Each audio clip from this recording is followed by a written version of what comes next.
आदाब अर्ज़ है। MCN उर्दू न्यूज़ में आपका इस्तकबाल है। नाजरीन, मैं हूँ सीमा नाजरीन। खबरों के सिलसिले को आगे बढ़ाने से पहले आइए डालते हैं एक नज़र आज की अहम खबरों पर। प्रॉपर्टी टैक्स वसूली में इजाफे के लिए अप्रैल महीने ही में इमलाक मालिकान को SMS के जरिए भिजवाए जा रहे हैं डिमांड मैसेजेस। अब तक 2,40,000 रजिस्टर्ड नंबरों पर भिजवा दिए गए डिमांड मैसेज, कहा म्यूनिसिपल एडमिनिस्ट्रेटर जी श्रीकांत ने। शहर का DP प्लान मामला सुप्रीम कोर्ट में जारी। डॉक्टर रजा खान और श्रीकांत देशमुख दोनों ही अफसरान के जरिए तैयार करदा तरक्याती मंसूबों के खाके सुप्रीम कोर्ट में दाखिल करने का फाजिल बेंच ने दिया हुक्म। अगली समाअत 6 मई को।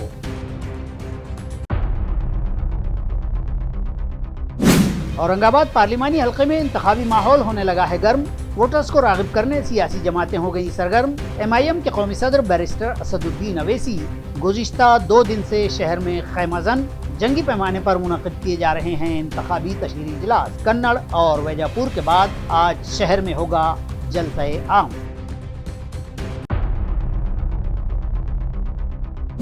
और महायुति ने भी कर लिया अपने उम्मीदवार तय। रामनवमी के मुहूर्त पर जारी की जाएगी उम्मीदवारों की फहरिस्त, कहा शिवसेना शिंदे ग्रुप के तर्जुमान संजय शिरसाट ने। अब खबरें तफसील से। प्रॉपर्टी मालिकान को अब माह अप्रैल ही में म्यूनिसिपल टैक्स के मैसेज जारी करने का सिलसिला जारी है, जिसके मुताबिक अब तक शहर के 2,40,000 रजिस्टर्ड नंबरों पर प्रॉपर्टी होल्डर्स को SMS भिजवा दिए गए हैं। इस तरह की इत्तला मुतालिका इंतजामिया ने दी है। वाज़ेह हो कि साल गुज़िश्ता म्यूनिसिपल कॉरपोरेशन को रिकॉर्ड साज पैमाने पर टैक्स वसूली हुई है। ताहम वसूली की इस रफ्तार को मजीद तेज करने के लिए इस साल से नए इंतजामी उमूर को बरूए कार लाते हुए म्यूनिसिपल कॉरपोरेशन मजीद ज्यादा वसूली करेगी, जिसके तहत अब माह अप्रैल ही में इस बरस टैक्स डिपार्टमेंट ने मुंजुमला 2,91,000 प्रॉपर्टी मालिकान में से सभी को SMS के जरिए टैक्स के इत्तलाई मैसेज भिजवा दिए और उनमें से 2,40,000 मिल्कियत मालिकान को ये SMS मिल भी गए हैं। आया रहे कि टैक्स वसूली की मद से अब म्यूनिसिपल कॉरपोरेशन को दरपेश अपने हिस्से की रकम अदायगी के लिए म्यूनिसिपल एडमिनिस्ट्रेटर कमरबस्ता हो गए हैं और टैक्स वसूली के लिए नित नए सूदमंद तरीके अपनाए जा रहे हैं, ताकि इस मरतबा बड़े पैमाने पर नई मिल्कियतों को ढूंढ निकाला जा सके और तिजारती और रिहायशी प्रॉपर्टीज़ के इंदराज करके टैक्स आयद करने के काम में तेज़ी लाई जा सके, जिसके सबब कयास लगाए जा रहे हैं कि आइंदा दिनों टैक्स वसूली की मद में मजीद बेहतर इजाफा होगा। कॉरपोरेशन के टैक्स मुलाजमीन की भी बदनुआनियों पर नजर रखने के लिए डिप्टी कमिश्नर्स की निगरानी में फ्लाइंग स्क्वाड्स बनाए जाने का खुलासा एडमिनिस्ट्रेटर जी श्रीकांत ने किया है। प्लॉट्स आहेत ते आपल्याला लक्षात येत नाही, इथं बसून लक्षात येत नाही आणि स्मार्ट सिटीमध्ये आपण हजारो करोड रुपयाची खर्च केलेला आहे, म्हणजे टोटल 1000 करोड रुपयाचे खर्च केलेले आहे। त्यामध्ये ते सॉफ्टवेअर, ड्रोन इमेजेस आणि GIS मॅपिंग हे केलेलं आहे आणि जर याचा मी वापर नाही केला तो पैशाच्या उधलपट्टीवर, त्यापेक्षा तो पैशाच्या त्या टेक्नॉलॉजी जे आलेल्या आहेत त्या टेक्नॉलॉजीचा मी जर कार्यवाही नाही केली तो नक्कीच त्या पैशाचा खर्च करून काही उपयोग होणार। तो खर्च केल्यानंतर त्याचा कुठेतरी उपयोग आला पाहिजे। जसं एवढं CCTV लावलं, CCTV लावल्यावर तुम्ही चालानच नाही करणार, मग तो नुसतं CCTV बसून मग कशाला काही कामाचा नसेल। तो तसा प्रत्येक स्मार्ट सिटीनी जे खर्च केलेले ज्या ज्या ठिकाणी शक्य आहे त्या त्या टेक्नॉलॉजीचा वापर करून तो आपण या कर कशा पद्धतीने वाढता येईल आणि ते वाढलेला कराचा जे आत्ता आपण जे हाती घेतलेले आहेत कामं, त्याचा आपले जे महानगरपालिकेचा हिस्सा मोठ्या प्रमाणावर टाकायचा आहे आणि महानगरपालिकेच्या पाणी पुरवठ्यासाठी घेतलेल्या कर्जाचा परतफेड करण्यासाठी जे नियोजन करायचे आहे ते फार गरजेचं आहे। आणि जे मी बघितलं माझ्याकडे स्कोप भरपूर आहे। I have not realise the true potential, की जे पोटेन्शियल त्याला खूप मोठा आहे, परंतु ते अजून व्यवस्थित टेक्नॉलॉजी आणि त्याला गुगल शीट्स आणि अधिकाऱ्यांचं त्यांचं इंटेलिजन्स त्या सर्व व्यवस्थित लावलं तर हे नक्कीच, कारण सारखं आपण आपल्याकडे पैसे नाही आहे असे रडत बसायचं नाही आहे। जे असलेला रिसोर्सेस वापर करून लोक आमचाच टॅक्स भरणार आहे, फक्त त्याच्यापर्यंत पोहोचणे आणि त्याला समजावून सांगणे किंवा त्याला समजलं नाही तर आम्ही समाधान करणे, हे या पद्धतीने एक बेसिकली एक संपर्क, संवाद आणि समाधान या 3 महत्त्वाच्या बिंदूवर आम्ही यावर्षी काम करणार.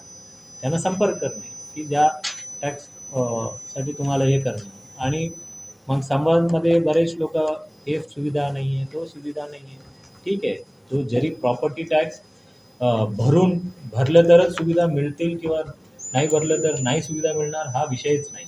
प्रॉपर्टी टॅक्स एक जनरल टैक्स है। शहर के डीपी प्लान मामले में सुप्रीम कोर्ट ने दोनों ही ड्राफ्ट प्लान आइंदा 2 हफ्तों में अदालत में दाखिल करने का हुक्म दिया है। वाज़ेह है कि शहर का नया डीपी प्लान बनाने के लिए हुकूमत महाराष्ट्र ने deputy director of town planning doctor Raza Khan की रहनुमाई में डीपी यूनिट तश्कील दिया था, जिसने 31 अक्टूबर 2023 को ELU यानी एग्जिस्टिंग लैंड यूजर प्लान और PLU यानी प्रपोज्ड डेवलपमेंट प्लान म्यूनसिपल इंतजामिया को पेश किए थे। दरिया असना यूनिट इंचार्ज के मामले में बॉम्बे हाई कोर्ट ने एक फैसला सुनाते हुए हुकूमत को यह हुक्म दिया था कि डॉक्टर रजा खान को वापस बुलाकर इस काम के लिए स्पेशल ऑफिसर नामजद किया जाए, जिस पर हुकूमत महाराष्ट्र ने इस काम के लिए श्रीकांत देशमुख को स्पेशल ऑफिसर की हैसियत से नामजद किया, जिन्हें फाजिल बेंच की हिफाजत के मुताबिक साबिक डीपी यूनिट इंचार्ज की जानिब से बनाए गए ड्राफ्ट डीपी प्लान को आगे बढ़ाना था, मगर उन्होंने ऐसा न करते हुए सिरे से नया ड्राफ्ट डीपी प्लान तैयार किया, जो 6 मार्च को जाहिर किया गया। ये मामला फ़िलहाल सुप्रीम कोर्ट में जारी है, जिस पर समाअत के बाद गुज़िश्ता रोज़ मुल्क की अदालत आलिया ने यह हुक्म दिया है कि रज़ा खान और श्रीकांत देशमुख दोनों की जानिब से तैयार करदा draft DP plan supreme court में पेश किए जाएं।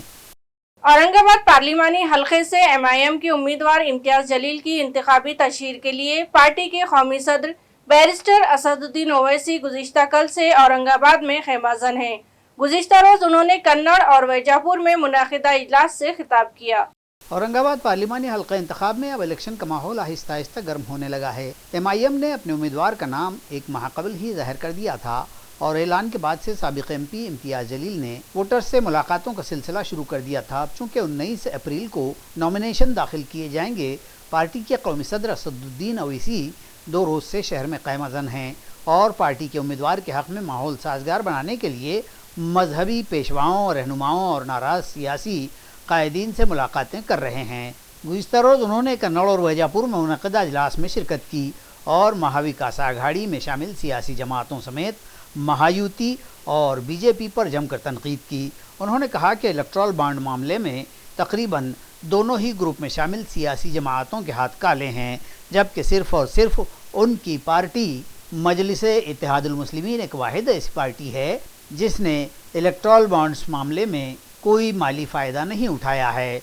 उन्होंने मुल्क के मौजूदा हालात पर भी तबसरा किया और कहा कि मुल्क कौम के मसाइल हल करने और दस्तूर हिंद के तहफ़्फ़ुज़ के लिए उनकी पार्टी को मजबूत बनाएं। इस इजलास से पार्टी के उम्मीदवार इम्तियाज जलील, पार्टी के कारगुजार रियासती सदर डॉक्टर गफ़ार क़ादरी और दीगर ने भी खिताब किया और बरसर इक़्तिदार सियासी जमातों और इंडिया ग्रुप वालों पर जमकर तनकीद की। वाज़ेह रहे कि निज़ामुद्दीन चौक शाहगंज में भी एक इजलास आज रखा जा रहा है, जहां बैरिस्टर असदुद्दीन ओवैसी हाज़रीन से खिताब करेंगे। उसमें उन्होंने बड़ी कोशिशें की कि औरंगाबाद की इस पार्लियामेंट की कॉन्स्टिट्यूंसी को बेहतर से बेहतर बनाया जाए। 20 साल आपने एक पार्टी के उम्मीदवार को मौका दिया, उनके 20 साल और इम्तियाज जलील के 5 साल आपके सामने हैं और मैं जिम्मेदारी के साथ औरंगाबाद के उन तमाम वोटर से आज ये कह रहा हूं और उनको बताना चाह रहा हूं कि 20 साल में कोई ऐसा महीना या हफ्ता नहीं जाता था जहां पर दिल तोड़ने की बातें की जाती थी, जहां पर इस बात का एहसास दिलाया जाता था कि तुम हिंदू हो, तुम मुसलमान हो, तुम दलित हो। मगर 5 साल में इम्तियाज जलील ने कभी अपनी जबान से किसी एक समुदाय के खिलाफ एक लफ्ज भी कहा तो मुझे बता दो। इम्तियाज जलील ने नफरत को फरोग नहीं दिया। इम्तियाज जलील ने दिलों को तोड़ने का काम नहीं किया। 20 साल में सिर्फ नफरत को फरोग दिया गया था, 20 साल में दिलों को तोड़ा गया था, 20 साल में किसी को जलील और रुस्वा करने की कोशिशें की गई, और 5 साल में इम्तियाज जलील ने दिलों को जोड़ने का काम किया। 5 साल में इम्तियाज जलील ने हर एक को इज्जत की निगाहों से देखा। 5 साल में इम्तियाज जलील ने यह नहीं देखा कि किसने मुझे वोट नहीं दिया मैं उनका काम नहीं करूंगा। जब वो गरीब और मजलूम आदर्श स्कैम में जिन्होंने अपने 200-300 करोड़ उनके लूट लिए गए, इम्तियाज जलील ने यह नहीं देखा कि इनका मजहब क्या है। इम्तियाज जलील ने देखा कि ये गरीब है, मजलूम है, इनकी मेहनत की कमाई को किसी ने लूट लिया, ये परेशान है, बीमार है। इम्तियाज जलील खड़ा हो गया और कहा कि मैं आपकी लड़ाई लड़ूंगा। बताइए 20 साल में जो बीजेपी, शिवसेना और बीजेपी के 20 साल औरंगाबाद में थे, किसी ने गरीबों की तकलीफ को अपनी तकलीफ समझा नहीं समझा, किसी ने इज्जत की निगाहों से उनको इंसान के तौर पर देखा नहीं देखा। मेरे भाई यही फर्क है इम्तियाज जलील के 5 साल का और वो साबिका एमपी के 20 साल का। इम्तियाज जलील को आपने लोकसभा में देखा, मैंने लोकसभा के बड़े बड़े सीनियर एमपी की जबानों से सुना कि पहली मर्तबा जीत कर एक एमपी आता है और मुख्तसर से वक्त में औरंगाबाद, महाराष्ट्र और देश की जनता की बात पूरी तरह से रख देता है। ये काम इम्तियाज जलील ने किया। मराठा आरक्षण का मसला आया, इम्तियाज जलील खड़े होकर पार्लियामेंट में इस बात को उठाया और कहा क्यों नहीं देते आप। बल्कि इम्तियाज जलील ने तो मराठाओं से कहा कि तुमको धोखा दिया जा रहा है, कोर्ट से आरक्षण खत्म कर दिया जाएगा। वो बात सच साबित हुई। दंगरों के आरक्षण का मसला आया, इम्तियाज जलील खड़े होकर उनके आरक्षण का मुतालबा किया। महाराष्ट्र के वो मुसलमानों की बैकवर्ड कास्ट जिसको महमूदुर रहमान कमेटी ने कहा कि इनको रिजर्वेशन दो और बंबई की हाई कोर्ट ने उसको अफेंड किया, इम्तियाज जलील ने बीजेपी और शिवसेना से कहा कि क्यों नहीं देते तुम, आरक्षण दो उनको भी। बताओ आप एक एमपी को बता दो महाराष्ट्र में जो इस तरह की तकारीर और इस तरह की समाज की उनके इंसाफ की बात किसी ने की। और फिर आपके सामने है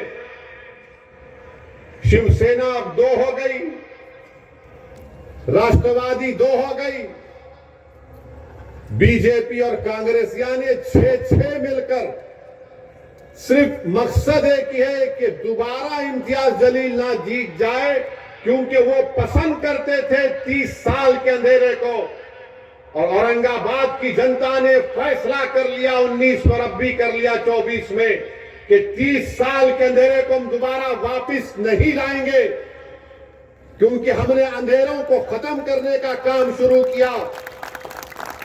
अब हम रोशनी को फैलाने का काम करेंगे, हम नफरत के अंधेरों को खत्म करेंगे, मोहब्बत को आम करेंगे। ये फैसला औरंगाबाद की आवाम ने कर लिया। आप देखिए CAA का कानून आया तो उद्धव ठाकरे सपोर्ट करते हैं। ट्रिपल तलाक का कानून आया, शिवसेना तायीद करती है। अनलॉफुल एक्टिविटीज प्रिवेंशन एक्ट का कानून बनाया जा रहा था 2019 जुलाई में, शिवसेना तायीद करती है। इसी UAPA कानून के तहत मैं हमारे दलित भाइयों को बताना चाहूंगा कि 4-4 साल 5-5 साल से भीमा कोरेगांव के लोगों पर जेल में रख दिया गया। क्यों रखा गया? क्योंकि शिवसेना ने इस कानून को बनाने में अमित शाह और मोदी की तायीद की। CAA का कानून बनाया गया उद्धव ठाकरे ने तायीद की। क्या है CAA का कानून? भारत में ऐसे कानून को बना दिया गया कि अगर कन्नड़ के किसी गवर्नमेंट के दफ्तर पर NRC NPR होगा तो वहां पर लिस्ट लगाई जाएगी नामों की, और कोई भी जाकर, चाहे वो हिंदू हो, मुसलमान हो, दलित हो, मराठा हो, धनगर हो, वंजारा हो, उसको जाकर कोई भी कहेगा कि ये नाम पर मुझे ऑब्जेक्शन है। बताओ कांग्रेसियों, 30 साल का अंधेरा औरंगाबाद में क्यों था? बताओ शिवसेना, जो तुम्हारे दो टुकड़े हो गए, 30 साल का अंधेरा क्यों था? मेरे अजीज दोस्तों और बुजुर्गों, इस बात को जहन नशीन कर लीजिए, ये ताकतें जो आ रही हैं, इनका मकसद क्या है? ए सुन लो, मैं पार्लियामेंट में चुप नहीं बैठता हूं तो यहां क्या बैठूंगा बे? वहां पे बड़े बड़े दिग्गजा बैठे रहते हैं और इस बात से परेशान रहते थे कि पहले से यही बोलते हैं, अब ये दूसरा आया तो ये भी बहुत बोलता है। बोलेंगे, जो सच है वो बोलेंगे। मेरे भाइयों, आज मुझे खुशी इस बात की है कि आज अल्हम्दुलिल्लाह जिस जिले के अंदर इलेक्शन जात, धर्म और मजहब के नाम के ऊपर होते थे, जो कभी इलेक्शन लड़ाते थे तो हिंदू और मुसलमान के नाम के ऊपर लड़ाते थे, आज स्टेज के ऊपर मैं जब मेरे इतने सारे हिंदू भाइयों को देखता हूं, मुझे कोई मायना नहीं रखता है कि वो किस जात के, किस धर्म के हैं, लेकिन ये सब आज इम्तियाज जलील के नाम की टोपी पहनकर आए हैं। तो कौन है ये लोग? ये आदर्श घोटाले के अंदर फंसे हुए वो लोग हैं जिनके जिंदगी भर की कमाई किसी एक पद संस्था के अंदर डालते हैं। 200-250 करोड़ रुपए लेकर उस पद संस्था का डायरेक्टर, चेयरमैन, पैसा इनका ऐश वो कर रहा, अपने महल बना रहा, अपनी गाड़ियां खरीद रहा, अपनी प्रॉपर्टी खरीद रहा। पूछो इनसे, और इन जैसे न जाने 60,000 ऐसे जो ठेवीदार थे, जो डिपॉजिटर्स थे, सबके चौखट पे गए, सबसे गिड़गिड़ाए कि हमारे जिंदगी भर का पैसा इसके अंदर लगा हुआ था, और एक दिन अचानक हमें बताया जा रहा है कि तुम्हारा पैसा गया, पद संस्था डूब गई। औरंगाबाद पार्लिमानी हलके के लिए महायुति का उम्मीदवार तय किया जा चुका है और रामनवमी के मौके पर उम्मीदवार के नाम का ऐलान किया जाएगा। यह इत्तला शिंदे शिवसेना के तर्जुमान MLA संजय शिरसाट ने दी है। अनेक पक्षाच्या लोकांनी महायुतीचा उमेदवार अनेक ठिकाणी जाहीर झालेले, याबद्दलचा प्रश्न त्यांच्या मनामध्ये होता आणि आघाडीला घाबरून किंवा आघाडीच्या उमेदवाराची घोषणा झाल्यानंतरही महायुतीचे उमेदवार डिक्लेअर का होत नाही, असा प्रतिप्रश्न त्यांनी सुद्धा केला। आपण पाहतात की आघाडीच्या उमेदवारांची घोषणा केल्यानंतर आघाडीमध्ये झालेली बिघाडी, त्यांच्यात असलेली बंडखोरी किंवा त्यांच्या नेत्याने एकमेकावर केलेली चिखलफेक ही संपूर्ण महाराष्ट्राने पाहिली। परंतु दुसरीकडे महायुतीकडे चर्चेचं सत्र सुरू असताना मुख्यमंत्री एकनाथ शिंदे असतील, देवेंद्र फडणवीस असतील, अजितदादा असतील, अत्यंत संयमाने प्रत्येक मतदारसंघावाईज असलेले इच्छुक किंवा इतर पक्षाची असलेली मागणी, या दोघांचा मेळ साधून, सर्वांशी संवाद साधून आता महायुतीच्या उमेदवाराची फायनल यादी तयार केली। उद्या रामनवमी आहे आणि या सगळ्या उमेदवाराची घोषणा ही उद्या केल्या जाणार आहे, अशी माझी माहिती आहे। काही उबाटा गटाच्या नेत्यांबद्दलचं वक्तव्य केलंय, त्यामध्ये निश्चित काही तथ्य आहे। महाआघाडी बरोबर जात असताना हिंदुत्वाचा श्वास, हिंदुत्वाचे विचार जे शिवसेना प्रमुखांनी उभ्या हयातीत जपले, त्याला आता मूत माती देण्याचं काम उबाटा गटाने केलेलं आहे। आता त्यांचं ब्रीद वाक्य सर्व धर्म समभाव हे असं असणार आहे, असं एकंदरीत त्यांच्या बोलण्यातून, त्यांच्या वागण्यातून आणि त्यांच्या असलेल्या जाहीरनाम्यातून सुद्धा तुम्हाला काही वेळ दिसणार आहे। ज्याला ते जाहीरनाम्याला वचननामा म्हणतील आणि वचननाम्यामध्ये जे शिवसेना प्रमुखांनी जनतेला दिलेलं वचन, त्याचा कुठेही मला वाटतं उल्लेख असणार नाही। आमचा जाहीरनामा लवकरच प्रसिद्ध सुद्धा होईल आणि आमच्या मुख्यमंत्र्यांनी गेल्या या 1.5 वर्षामध्ये जी कामं केली ती सुद्धा जनतेसमोर आहेत. फुलंब्री में मराठा क्रांति मोर्चा के मुनाकिदा इजलास में मुत्तफिका फैसला किया गया कि लोकसभा चुनाव में किसी भी उम्मीदवार को कोई सपोर्ट नहीं किया जाएगा। इस इजलास में वजाहत की गई कि सकल मराठा समाज की जानिब से लोकसभा के इन चुनावों में किसी भी उम्मीदवार को हिमायत नहीं दी गई है और न ही मराठा क्रांति मोर्चा की हिमायत किसी उम्मीदवार को हासिल है। इसलिए इंतबाह दिया गया है कि कोई भी उम्मीदवार मराठा योद्धा कहते हुए अपना चुनावी प्रचार न करे, क्योंकि मराठा योद्धा तो सिर्फ मनोज जरांगे पाटिल ही हैं। इन चुनाव में जरांगे पाटिल की तस्वीर का इस्तेमाल करने से भी मना कर दिया गया है। नेज़ ये भी कहा गया है कि लोकसभा के चुनाव हो जाने तक किसी भी लीडर पर गांवबंदी लागू नहीं की जाएगी। मराठा क्रांति मोर्चा का ये इजलास यहाँ फुलंब्री में ज़रई पैदावार बाजार समिति के सभागृह में मुनक़िद हुआ। ये इजलास जरांगे पाटिल से बातचीत के बाद मुनक़िद किया गया था। इस तरह का खुलासा भी इजलास के मुंतज़मीन ने किया है और कहा कि उन्हीं के मशवरे की बुनियाद पर ही मज़कूरा फैसले मुत्तफ़क़ा तौर पर लिए गए हैं। नीज़ कहा गया है कि मराठा आंदोलन के दरमियान जिन उम्मीदवारों ने समाज को अजियत पहुंचाई है, ऐसे उम्मीदवारों को गिरा दिया जाएगा और जो इस तहरीक के शाना बशाना या हिमायत में खड़े रहे हैं उन्हें चुन कर दिया जाए। साथ ही समाज को मशवरा भी दिया गया कि मराठा समाज 100% वोटिंग करे। किसी भी उम्मीदवार या सियासी रहनुमा के जलसे में कोई मराठा शरीक न हो। इस तरह ये भी वजाहत की गई है कि जरांगे पाटिल ने कहीं भी किसी आज़ाद उम्मीदवार को न तो खड़ा किया है और न ही किसी उम्मीदवार की तायद की है। अगर ऐसा कोई उम्मीदवार कहता है कि उसे जरांगे की तायद हासिल है तो कोई मराठा उसका एतमाद न करे। ये वजाहत भी इजलास में की गई है। इस इजलास में मराठा क्रांति मोर्चा के कायदीन व कारकुनान बड़ी तादाद में मौजूद थे। जिला परिषद के हेल्थ डिपार्टमेंट की माहाना जायजा मीटिंग मुनाकिद हुई, जिसमें सेहत के मामलात से मुतालिक आइंदा की हिकमत अमली पर तबादला ख्याल किया गया। इस मीटिंग में जिला भर के ताल्लुका जाती सेहत अफसरान और मेडिकल ऑफिसर्स व डॉक्टरों ने शिरकत की। मीटिंग में मौसम की मुनासिबत से वबाई अमराज, मलेरिया, सनस्ट्रोक और पानी की आलूदगी से होने वाले अमराज और उनसे बचाव व तदारुक की सरगर्मियों का जायजा लिया गया। जिले के सेहत ऑफिसर डॉक्टर अभय धानोरकर, जिला RCH officer doctor Vishal Bendre, additional district health officer Balkrishna Lanjewar, जिला TB officer doctor Ganesh Kalyankar और डिस्ट्रिक्ट मलेरिया ऑफिसर रविंद्र ढोल ने तमाम सेहत मुलाजमीन की रहनुमाई की और आइंदा की हिकमत अमली व मनसूबाबंदी पर तबादला ख्याल किया। इजलास में जिला भर के मेडिकल ऑफिसर्स और डॉक्टर्स और अहम मुलाजमीन मौजूद थे।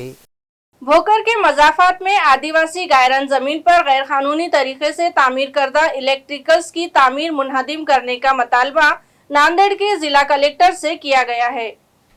तफसीलात के मुताबिक जिला नांदेड़ में भोकर ताल्लुके के मजाफात वाकत में आदिवासी गायरान पट्टे की अराजी बिना किसी इजाज़त व बिना परमिट खरीद कर उस जमीन पर गैर मजाज तरीके से श्रावण इलेक्ट्रिकल इंडस्ट्रीज की इमारत खड़ी कर दी गई। इस गैर कानूनी तामीर को फौरी तौर पर मुनहदम करके ये जमीन हुकूमत की तहवील में जमा कर ली जाए और मुताल्लिक़ अफराद के खिलाफ कानूनी कार्रवाई की जाए। इस तरह का मतलबाती मकतूब यहाँ के समाजी कारकुन केशव रामा मुद्देवाड़ ने जिला कलेक्टर नांदेड़ को पेश किया है और कार्रवाई न किए जाने पर 13 मई से बेमियादी भूख हड़ताल पर बैठने का इंतबाह भी उन्होंने अपने इस मकतूब में दिया है।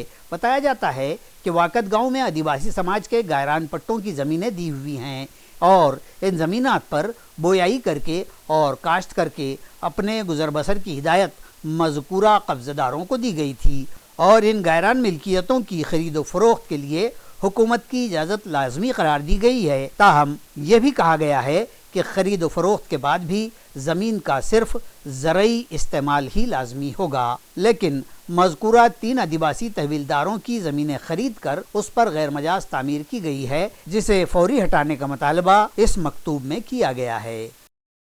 कर्ज के बोझ तले दबे बेटे ही ने अपने बाप का कत्ल कर दिया और मां का भी गला दबाकर मारने की कोशिश की।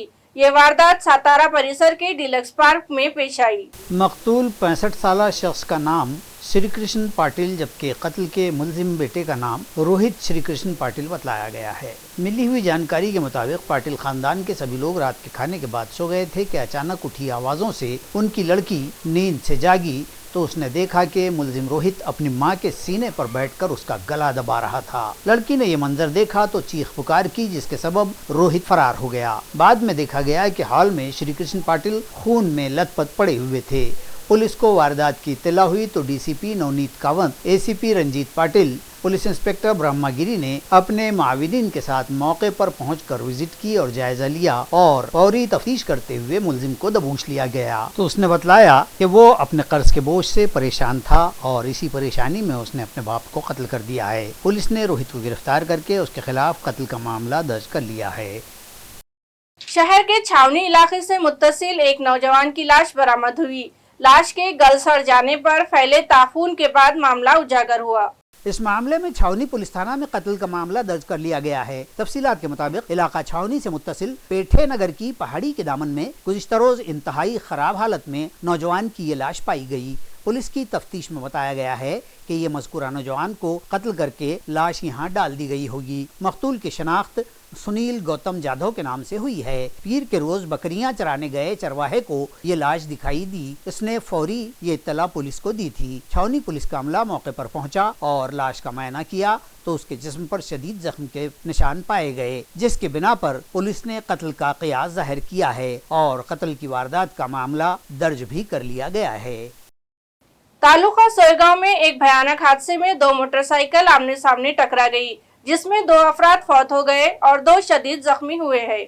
यह हादसा गुज़िश्ता रोज यहाँ सोयगांव 40 गांव रियासती शाहराह नंबर 23 पर पेश आया। दोनों तेज रफ्तार दोपहिया गाड़ियों की टक्कर इतनी भयानक साबित हुई कि 2 अफराद मौके पर ही फौत हो गए। हादसा पीर के दिन शाम 5 बजे के करीब इस रोड पर तिड़का वरठान रास्ते पर हुआ। मरने वालों में 22 साला सुनील विक्रम बागुल और काशीनाथ विट्ठल एवले शामिल हैं। तफसीलात के मुताबिक पाचोरा तालुके के सारवे पिंपरी के साकिन काशीनाथ एवले और Rahul Trimbak Shinde motorcycle MH19 EH 9811 पर अपने गांव से किन्ही नामी गांव जा रहे थे, जबकि तालुका सोयगांव के वाड़ी सुतांडा से सुनील बागुल और सतीश मोरे दूसरी मोटरसाइकिल MH19 BW 8542 पर तिड़का गांव की जानिब रवां थे कि मज़कूरा मकाम पर दोनों तेज रफ्तार गाड़ियां आपस में टकरा गईं। मुताल्लिका पुलिस थाना के PSI रज़ाक शेख, जमादार संदीप सूसर, विकास दुबेले, श्रीकांत तलेगांवकर ने मौके पर पहुंचकर देही साकिनान की मदद से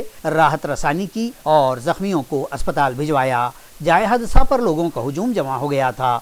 बनोटी के PSC को फ़ोन किया गया तो एम्बुलेंस के ड्राइवर ने बतलाया कि एम्बुलेंस में बिगाड़ हुआ होने के सबब वो नहीं आ सकेगा। बिलाखिर किसी तरह एक खानगी गाड़ी से जख्मियों को पाचोरा के अस्पताल भिजवाया गया। खबरें खत्म करने से पहले एक बार फिर डालते हैं एक नजर आज की अहम खबरों पर। प्रॉपर्टी टैक्स वसूली में इजाफे के लिए अप्रैल महीने ही में इमलाक मालिकान को SMS के जरिए भिजवाए जा रहे हैं डिमांड मैसेजेस। अब तक 2,40,000 रजिस्टर्ड नंबरों पर भिजवा दिए गए डिमांड मैसेज, कहा म्यूनिसिपल एडमिनिस्ट्रेटर जी श्रीकांत ने। शहर का DP प्लान मामला सुप्रीम कोर्ट में जारी। डॉक्टर रज़ा खान और श्रीकांत देशमुख दोनों ही अफसरान के जरिए तैयार करदा तरक्याती मंसूबों के खाके सुप्रीम कोर्ट में दाखिल करने का फाजिल बेंच ने दिया हुक्म। अगली समाअत 6 मई को।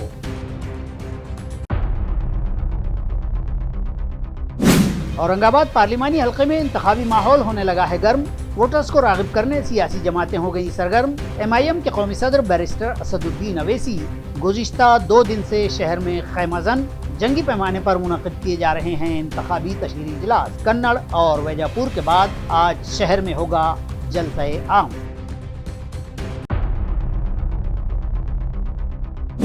और महायुति ने भी कर लिया अपने उम्मीदवार तय। रामनवमी के मुहूर्त पर जारी की जाएगी उम्मीदवारों की फहरिस्त, कहा शिवसेना शिंदे ग्रुप के तर्जुमान संजय शिरसाट ने। इसी के साथ MCN उर्दू खबरनामा यही खत्म होता है। कल फिर हाजिर होंगे कुछ नई खबरों के साथ। तब तक के लिए मैं सीमा नाज़रीन आपसे इजाजत चाहती हूँ। खुदा हाफिज।